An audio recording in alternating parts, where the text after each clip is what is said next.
खबर ॾींदासीं। काज़ी अहमद में 2 ॾींहं अॻु रोड हादसे में ज़ख़्मी थियल औरत फौत थी वई। आमरी रोड ते 2 ॾींहं अॻु तेज़ रफ़्तार कोच ऐं सुज़ुकी में टक्कर थी पियो हो।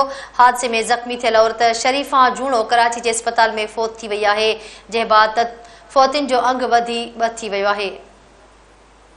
अवां खे आगाह कयूं पिया काज़ी अहमद खां 2 ॾींहं अॻु रोड हादसे में ज़ख़्मी थियल औरत फौत थी वई आहे। आमरी रोड ते 2 ॾींहं अॻु तेज़ रफ़्तार कोच ऐं सुज़ुकी में टक्कर थी पियो हो। हादसे में ज़ख़्मी थियल औरत शरीफ़ा जोणो कराची जे अस्पताल में फौत थी वई, जंहिं बाद फौतियुनि जो अंग वधी थी वियो आहे। काज़ी अहमद खां अवां खे आगाह कयूं पिया 2 ॾींहं अॻु रोड हादसे में ज़ख़्मी थियल औरत फौत थी आहे। आमरी रोड ते 2 ॾींहं अॻु तेज़ रफ़्तार कोच ऐं सुज़ुकी में टक्कर थी पियो हो।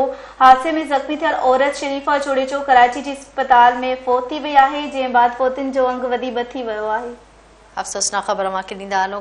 काज़ी अहमद में 2 ॾींहं अॻु रोड हादसे में ज़ख़्मी थियल औरत फौत थी आहे। अपडेट कयूं पिया अवां खे। 2 ॾींहं अॻु रोड हादसो थियो हो, 2 ॼणा ज़ख़्मी थिया हुआ। अवां खे आगाह कयूं पिया तेज़ रफ़्तार कोच में सुज़ुकी में टक्कर थी पई हो। हादसे में ज़ख़्मी थियल औरत शरीफ़ा जूणो कराची जे अस्पताल में फौत थी वई आहे, जंहिं बाद फौतियुनि जो अंग वधी थियो आहे। वधीक तफ़सील वठंदासीं। ज़ुल्फ़कार टामरी सां सलाइन ते मौजूद आहे। जी ज़ुल्फ़कार, वधीक अपडेट कजो।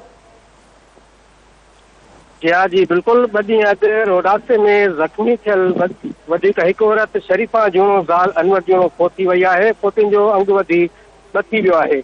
यादि रहे त 2 ॾींहं अॻु आमरी रोड ते तेज़ रफ़्तार कोच ऐं सुज़ुकी पिकअप में हादसो पेश आयो हो, जंहिं नतीजे में हिकु मर्द समेत 2 औरतूं ज़ख़्मी थी पयूं, जिन मां हिकु औरत फातिमा जूणो ज़ख़्म जा सूरनि हथांदे नवाबशाह अस्पताल में फौत थी वई हुई, जॾहिं त ॿी औरत शरीफ़ा जूणो खे इलाज लाइ कराची निजी अस्पताल मुंतकिल कयो वियो, जिते हू अॼु ज़ख़्मनि जा सूरनि हथांदे फौत थी वई आहे।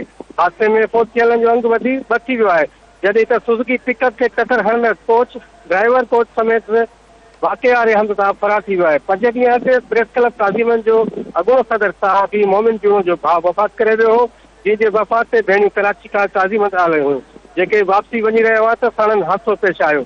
3 ॾींहंनि खां हादसे सबबि हिकु भेण फौती ऐं ॿिए ॾींहं खां 3 ॾींहंनि खां पोइ संदसि ॿी भेण फौती वई। 5 ॾींहं अॻु अंदरि सहाफ़ी मोमिन जूणो जो हिकु भाउ ऐं 2 भेनरूं फौती चुकिया आहिनि।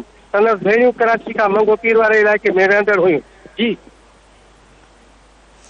ठीक है ज़ुल्फ़कार टामरी, वॾी महिरबानी तफ़सील ॾिना।